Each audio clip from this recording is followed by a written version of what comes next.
Yeah. Remember, guys, that this is a humanity level changing technology, and all of you have a responsibility to learn it and at the same time be responsible in using it. Start learning it now. All right, everybody. Welcome to the first ever SNH 2023 recap. We've got the rather high council, and I assume some of the people on this council spell high HIGH, but we don't know. It's a Saturday afternoon in New Zealand and Australia and a Friday night in the United States. So we've gathered here today to discuss 2023, the year that was, what surprised us, what didn't, and all things health optimization. So I guess I'm going to throw this one out to the crowd because it's been an interesting year for us as an organization. Um, and whoever wants to take it can take it first. What has surprised you as something that's either come out of research, maybe a tool, um, not to be confused with tools, which are different people, that are have you found as useful in 2023? Maybe I'll throw that out there if somebody can go out and grab it. It's like a bump set sort of situation. Well, the answer to that is very obvious because I answer you with its answer sometimes.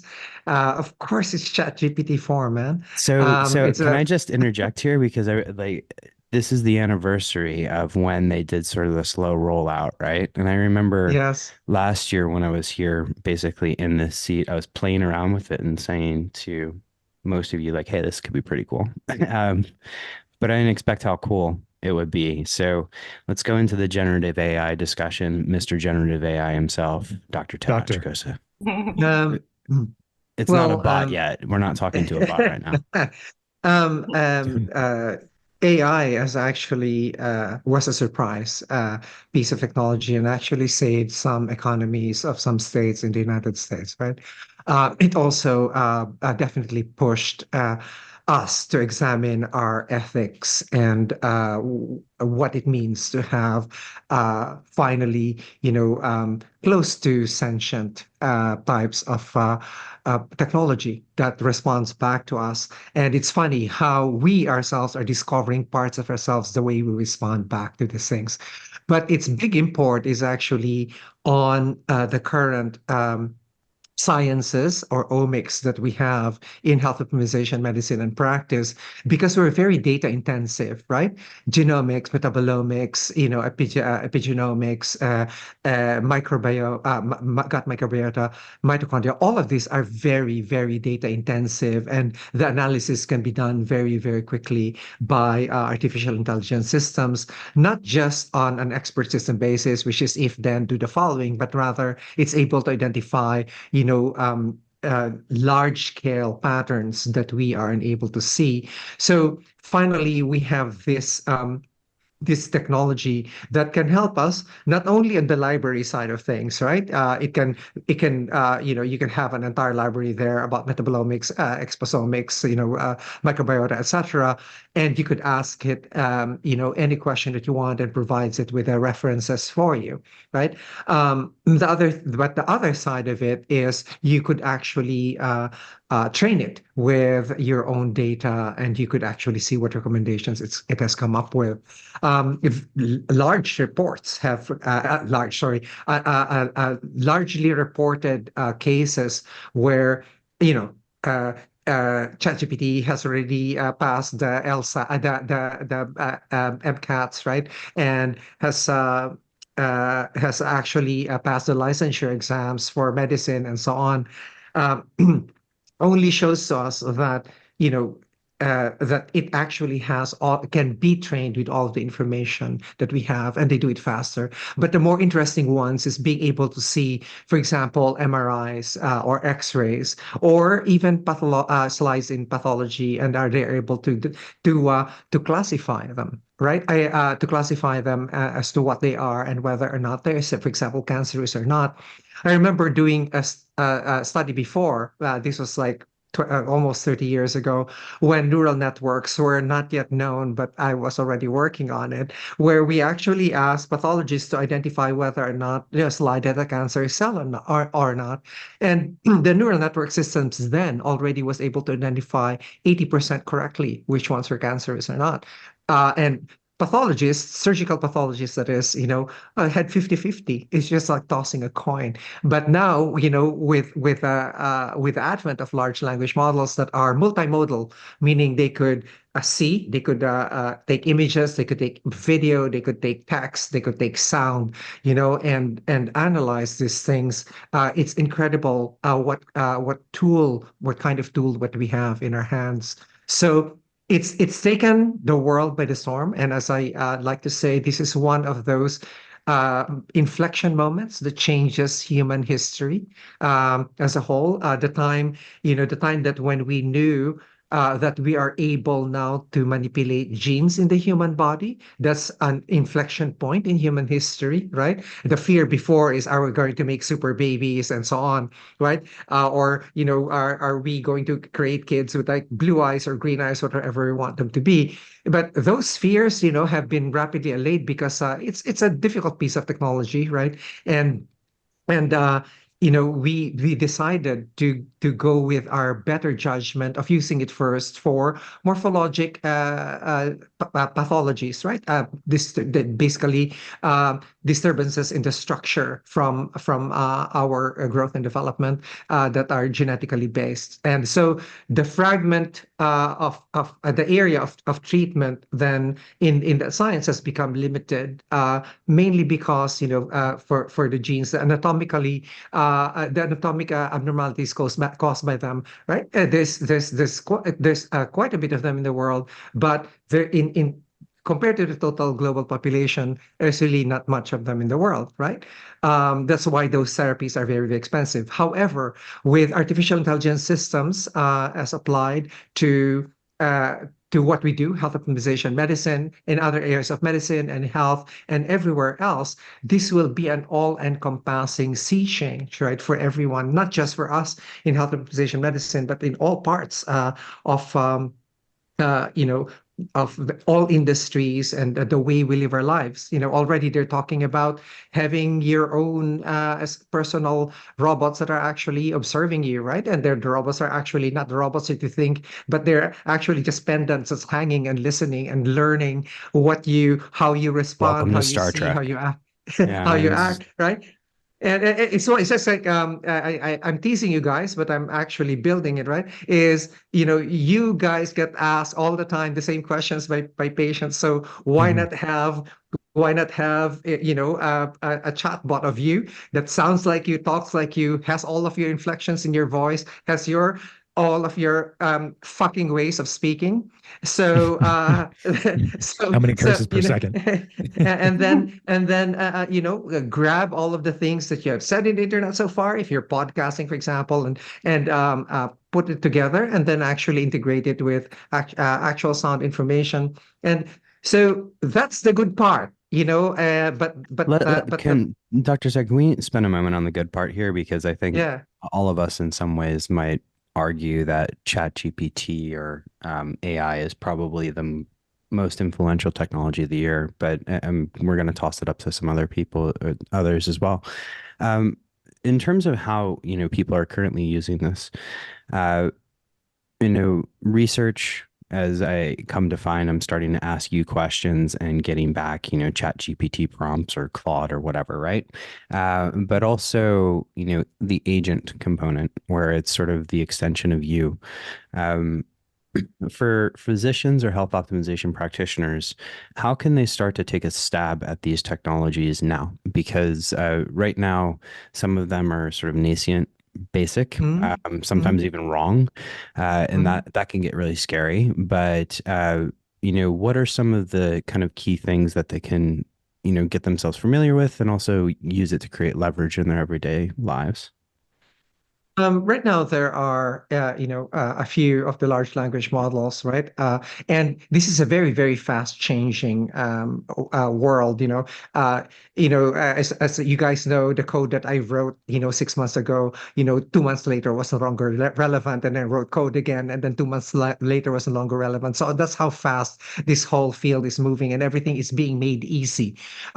There are now a lot of no-code systems for those who don't know how to code to do things the way they want. Now, there are four systems out there. ChatGPT 4, of course, has been the leader this year, and then for a while, Google had Bard, which was like sort of a little bit of a laughing stock for a bit until they introduced Gemini with a fake video. But if you Swing and a if you miss. if you use Google Bard now, at least it has a little more bite to the information that it's giving, and it could give you reference information. Of course, there's for general use. There's you can always use Microsoft's system, right?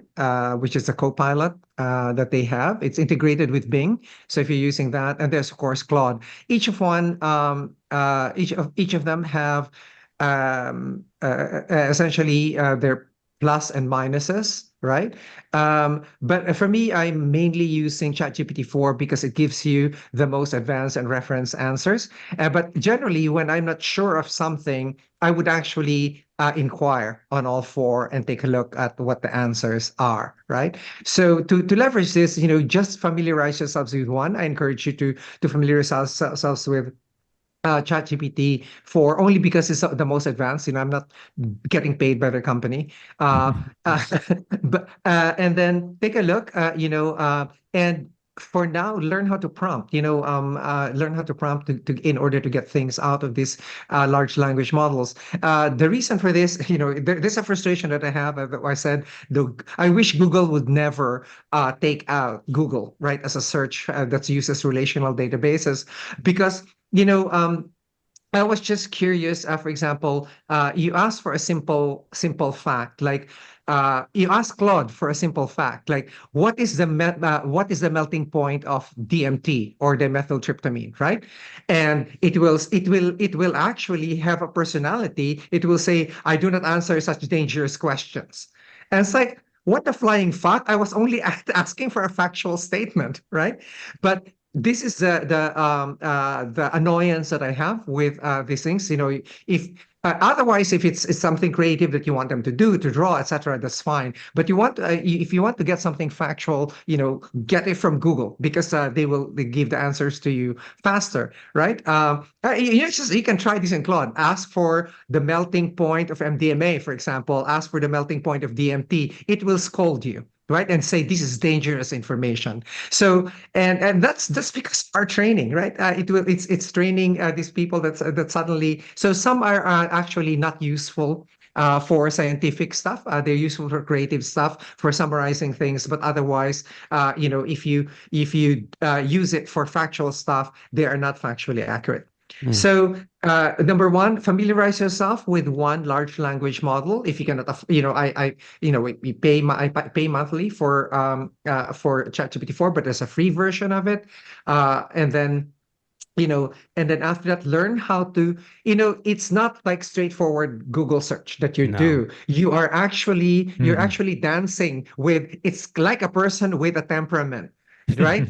You have to coax out the information that you want out of it. So there are many references on the web on how you might be able to just insert a word or two, right? For example, the phrase, think of this step by step and provide me with a protocol for X, and then it will do it step by step. So little things like those that it learned from the huge data set that it got from the internet, right? It basically got the data from internet, trained itself on it. So there are certain keywords that it listens to, right? Most recently, I was reading that Claude, the performance jumped from like 26% to 96%, something ridiculous like that, just by using another word prompt that says, the relevant sentence, or the relevant sentence in this prompt is this. And it would just give you you say the relevant context is this. So, there are little tips and tricks like those because it's not a straightforward search, right? So the third is, what the plans are, booms for health optimization medicine.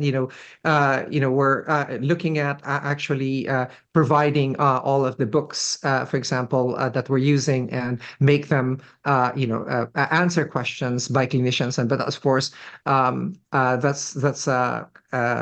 those are immediate plans for this next year. And then after that, we are looking actually to understand the test results and the data coming from the test results and integrate them. So, but those parts, will come later. But now it's just being able to practice to choose one LLM and practice asking or prompting the LLM what you want. Remember, these LLMs have their personalities. Is why it's annoying. Don't ask them factual things. Ask them things like data analysis and stuff. Or if you code, right? Ask them to code stuff for you. But otherwise, they're highly useful.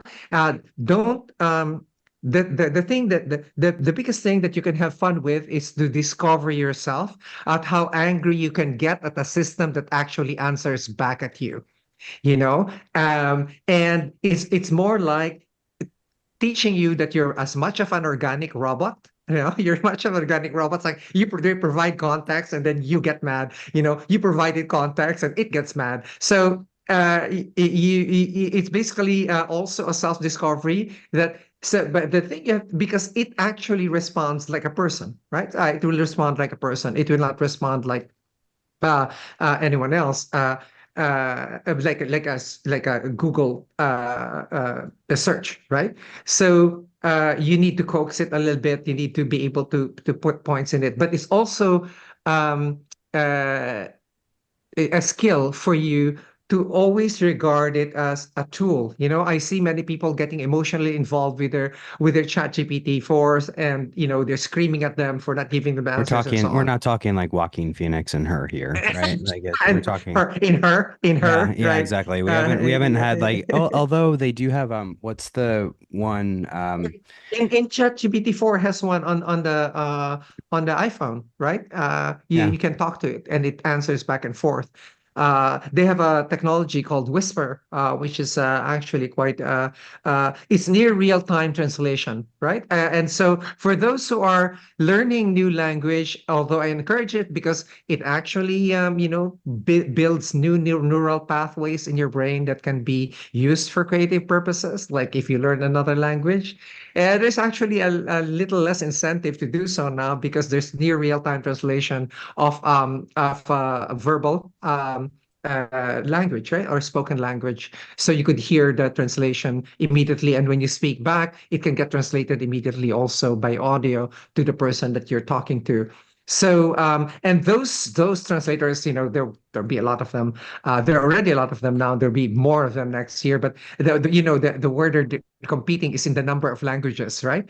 And then you'll see, you'll be seeing right now. You're seeing some video already doing an automatic translation to, different languages. And the shape of the mouth of the speaker is also getting adjusted to what's being said. Before it was just dubbed, right? But now the shape of the mouth is getting adjusted. So these are the things that you're seeing now. There are only more of them next year.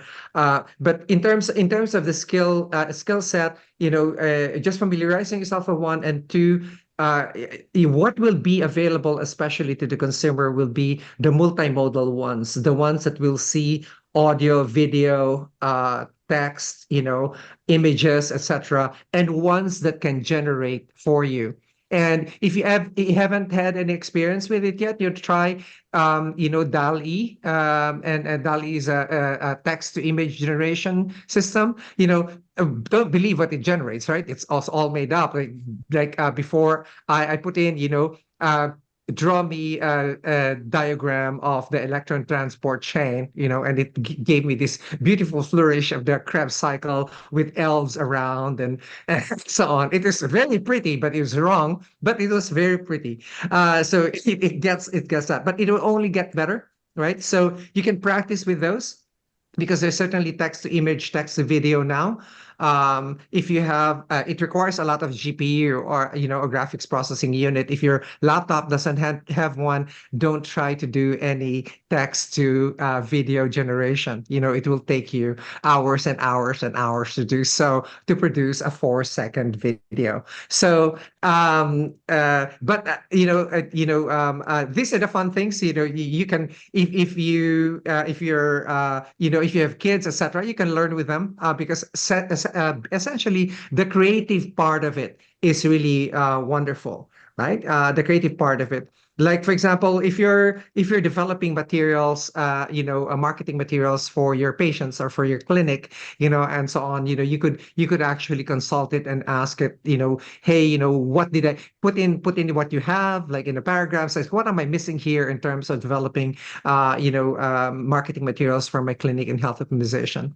And There's already companies out there that, I mean, that have taken that sort of one step further. Because like Dolly, you can produce images for slave or for slide yeah, deck, not slave deck. That's different. But Tome, like for instance, yeah, Tome.ai yeah, has these abilities to turn narratives into slide decks. So there's sort of break off yeah, specialty companies, but the basis is always GPT-4. It seems like so far. yeah.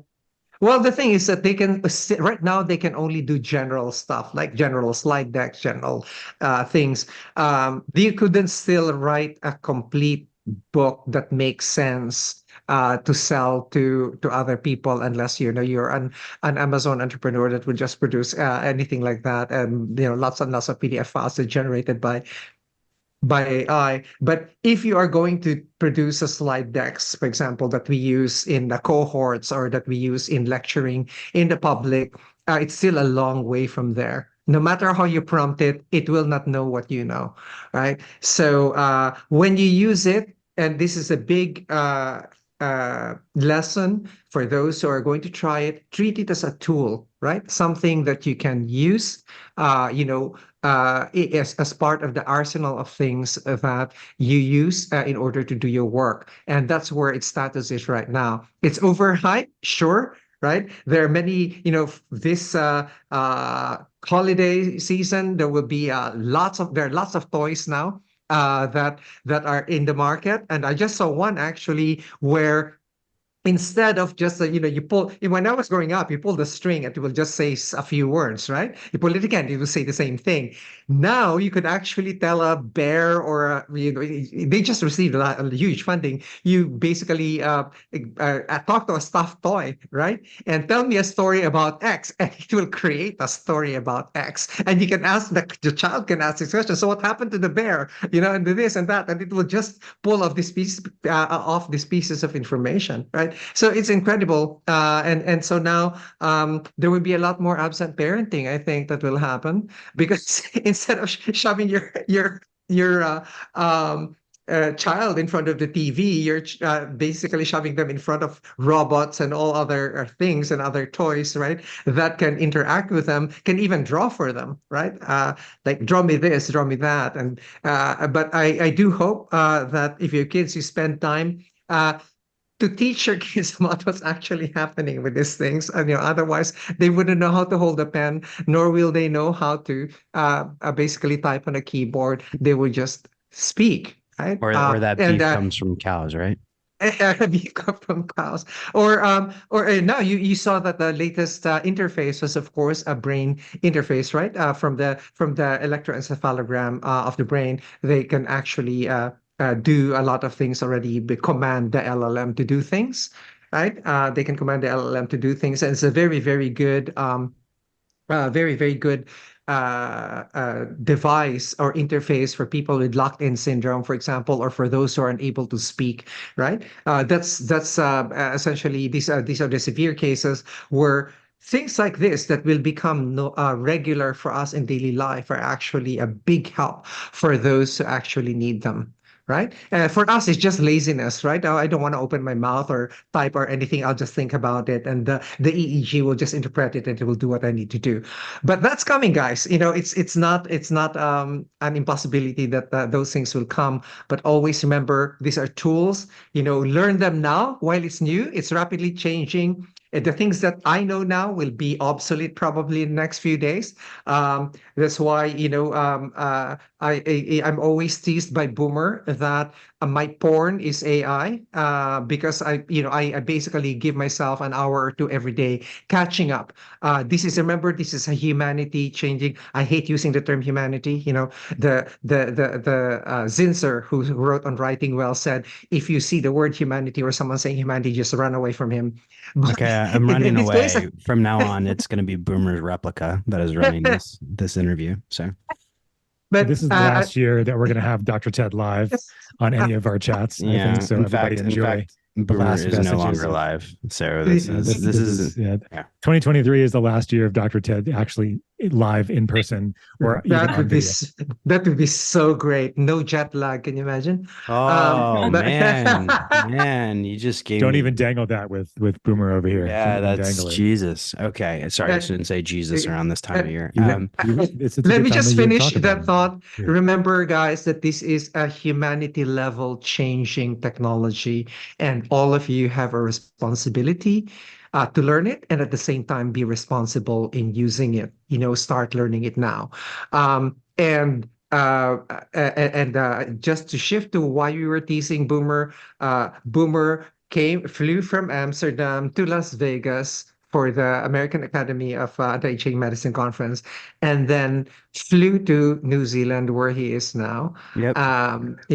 So it's like I was dangling the possibility of just using, probably a holographic AI model, where you could just have a machine, someone actually, you just send something by FedEx, a suitcase by FedEx, and it opens up, and there's a Boomer hologram, and you could ask it anything. And this is how you run a company. I'm kidding. This is me as replica right now. So there are already companies that are creating people from beyond the grave, right? And so replica or character.ai, I think you referenced as well. Those exist. So hopefully soon I don't have to use jet lag as an excuse, and I can permanently live in the South Island of New Zealand. It's going to be a great thing. Perfect. Love it. So I hogged that whole thing about AI. What's that? I hogged the whole thing Yeah, about you AI. did. So It's okay. It's okay. I We think we we're have a done. limited. No, nope. I think we're done. Sorry. You're not getting off the hook there, Oh, damn. Mr. Pass the Buck. All right. So Scott, you just nominated yourself to go next. What do you Okay. yeah, think were some? because it seemed like you just wanted to eat your daughter's birthday cake. Yeah, Well, it's I have it's I have four gluten-free, kids, so vegan. It does not. It's sustainable. So it's it doesn't. kosher, it's halal. Don't forget those. Okay. Forgot those. Don't Sorry. forget if I won't have it if it's not those things. Low GI too. Yeah. Yeah, low glycemic index cake, Yes. of course. Yeah, that's not possible. So Yeah. if I had my way, It's probably possible in a generative AI world. Yeah. Yeah. maybe. Yeah. So no, Scott is going to eat it with broccoli so that it's actually the glycemic load would actually Mm. decrease. So anyway, Exactly. Okay. Yeah. So we'll throw it out there to either one of you because I'm not gonna just unload on Scott and put him on the spot there. Yes, you will. It's okay. Yeah, yeah, of course I will. But 2023 technologies, tools, research papers that have surprised you. Obviously, we've spent a little bit here on generative AI, and it's kind of hard to argue that that isn't the elephant in the room. But what other things have surprised you, whether it be a study, a tool, supplements, etc.? Hmm. Well, I'll just go briefly here because mine's not going to be long, but it's Oh, so more we're not going so. to get a 20-minute soliloquy on this one. No, I can't. I can't do what Dr. Ted does. I'm short and sweet. Actually tall and sweet. So You are tall. I You are tall. I can vouch for that. Especially when you correction, balloon. correction. I'm beautiful, tall, and sweet. There you go. There's a BTS reference there. But also that's what it says on Jodi's Tinder profile. So, um, yeah. sorry. Um, I normally am sweet, but except when it comes to AI, Dr. Ted, I truly discover my true personality when AI and ChatGPT don't give me Australian spelling. And I'm like, you know me by now. Excuse me. Like, we are in Australia, not in America. There is a U in color, and Claude doesn't work outside of the US and I think the UK. So, or maybe they've rolled it out by now, but I can't use it here. So, I have AI apologizing to me quite a lot these days. Oh, I'm so sorry, Jodi. I forgot. But yes, it does give that 10. And I didn't think about that. But it does. You realize when you're in a really bad mood that day when you ask AI something and it rouses you up. So I agree. No, my 2023 highlight would be, and it's not really a research paper because it has been, it's not just this year, but psilocybin MDMA for Australia. I just have to wave the flag there. I'm glad you brought that up. Yeah, and we did have some fantastic conversations on the podcast because I wasn't sure if we were going to go through our favorite podcasts. So one of those would be Susan Russell. So that would be that psilocybin MDMA mid-year launch, but we haven't quite got there yet. So I'm really excited to see what 2024 will bring in that. But there is so many more people, particularly in Australia and Perth being the furthest behind in the whole entire world.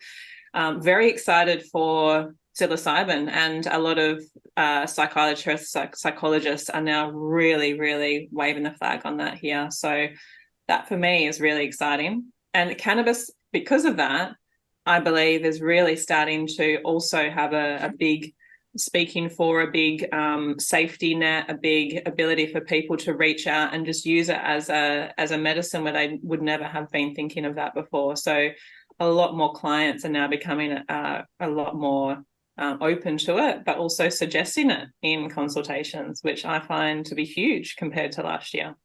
So that's my biggest part of this year. I feel in this sort of space. There is lots though. I couldn't really narrow it down to one, but I have. Beautiful. I'm really glad you brought up the psychedelic assisted therapy one. When we do our episode on 2024 predictions, I'm sure that will come up again. But in the midst of Scott speaking to a wall right now, Scott, would you like me to take this one, and then you can kind of round us out for the day? I think I'm okay. I'll grab it before I can't grab it until that cake is telling me that I need to go downstairs. Okay. Are we going to have a cake eating incident on the podcast today? Probably, okay, but I'll just mute myself so I won't be chewing on the podcast. Yeah, I mean, I think you guys have gotten some great ones. I was actually thinking something more closer to home for us, and this is actually, I think, more related to why the four of us are talking, is that we have this amazing podcast, the Smarter Not Harder podcast. And I've just been really amazed at the technology and how easy it is to do this now. We all have very different time zones, are all over the place. And we've been able to do this with all the new technology out there. You've been using the Riverside platform, having a team working with us and doing the editing, and just being able to be on the other side of the interview side, whatever you want to call it. Actually doing the interviewing has been a lot of fun, because I know Ted and I, especially, I know Jodi and Boom, you guys both have your podcast and you've done the interviewing, but it's been really fun for me this year to be on the other side of the mic and talk to a lot of great people and amazing researchers and friends and colleagues, and be able to ask them questions about all different types of things. I really enjoyed my conversations about intermittent hypoxia with Brian McKenzie. I enjoyed talking to Jill Carnahan about her work in toxic load and her practice being 5 minutes away. I just had a lot of great conversations. So I think a lot of that has everything to do with how technology has shifted to make this thing so much easier for us to have these conversations and then ask our friends these questions that we don't get to ask them because we're not usually in the place where we're asking these kinds of things. But in this platform, it's been a lot of fun, and to share the stage, the mic with you guys has been great too.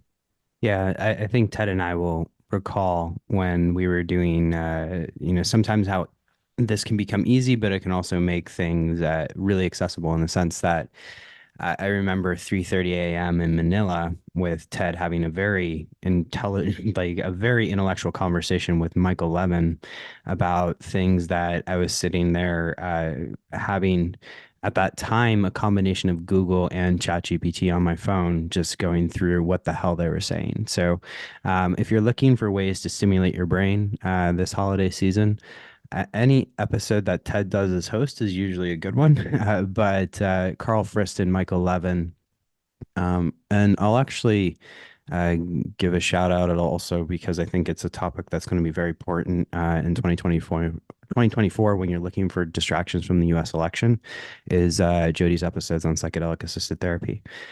Okay, I'm going to round this one out pretty quickly, but I'm going to say 2020, whatever, 2020, 2023. Yeah. So for me, one of the, I wouldn't call it a highlight per se, but it's something I'm paying attention to as an inflection point, is Brian Johnson. And, Brian Johnson is the guy, I'm not referring here. Which Brian Johnson? Yeah, exactly. With a Y. And so Brian Johnson is a guy who he has an incredible publicist, but became well known because he spent about $2 million a year optimizing himself and coming up with all of these, I guess, biological ages for various organs that he has in his body. And his idea is to reverse his age to that of something similar to his 18-year-old.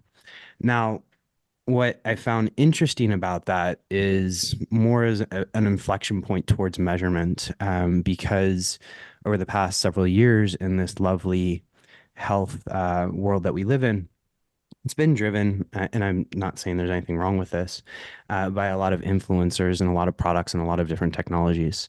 And what I like about Brian's approach is that even though he takes something like 111 supplements a day, which I don't know, maybe I could reach him, but it's something that I agree with in the sense that everything he is doing is backed by data and backed by measurement.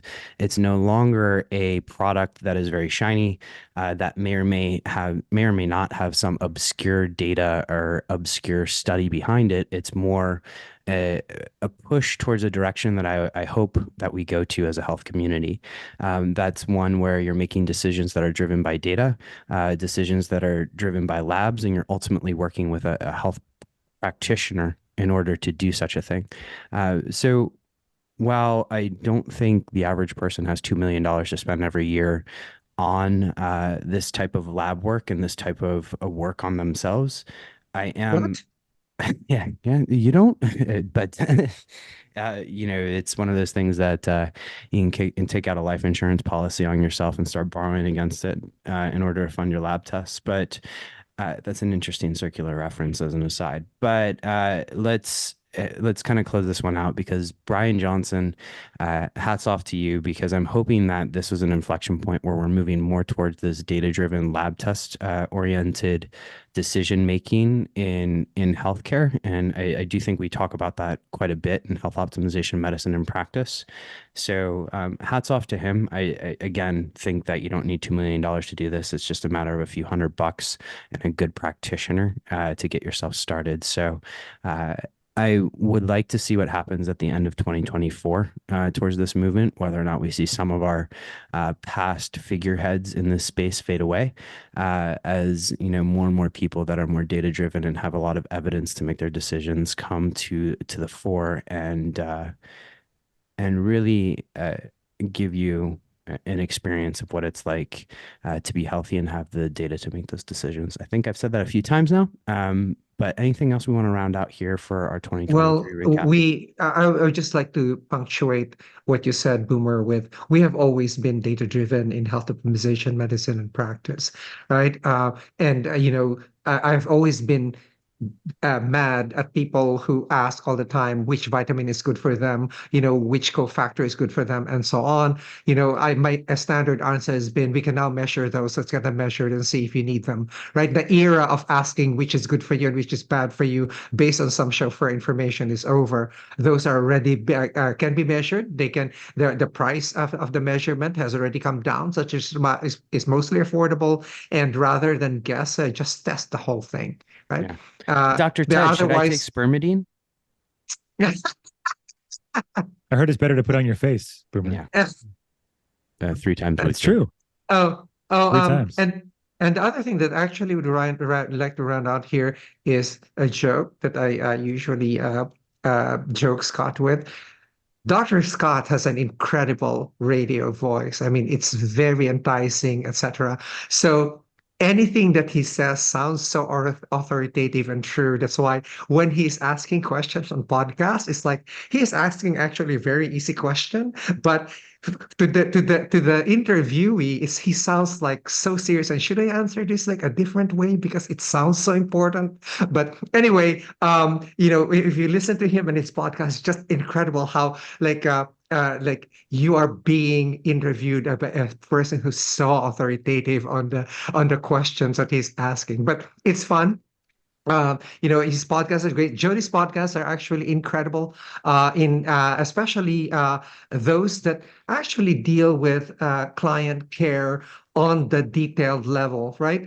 Especially when you're someone who's actually doing doing cannabis therapy, or you're doing psychedelic therapy, etc. There are so many useful pieces of information there that even I wouldn't even think of sharing when I take a look at these types of situations. So this is incredible.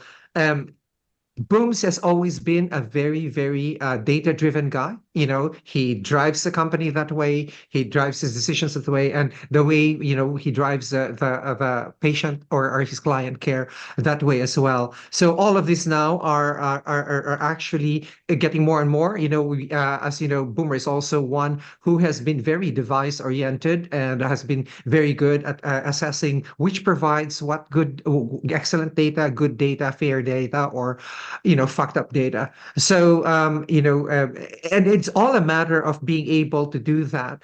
And also, you should also always keep in mind that the intentions of these device makers are not entirely pure, right? Yeah. If you sign up, they will own your data, and that data is fed to an AI and so on and so forth. And that's a gray area. Who owns the data, right? I've always been a proponent of person-centric health information, person-centric data information, right?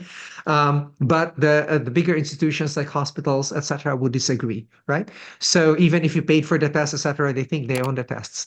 So these are the issues that are gonna come up with you next year. With when you as we continue these trends, right? And the last thing I'd like to mention here is that I was actually surprised at how successful we were at our health optimization and medicine and Symposium. practice symposium, right? With the people there, because I was just reading up.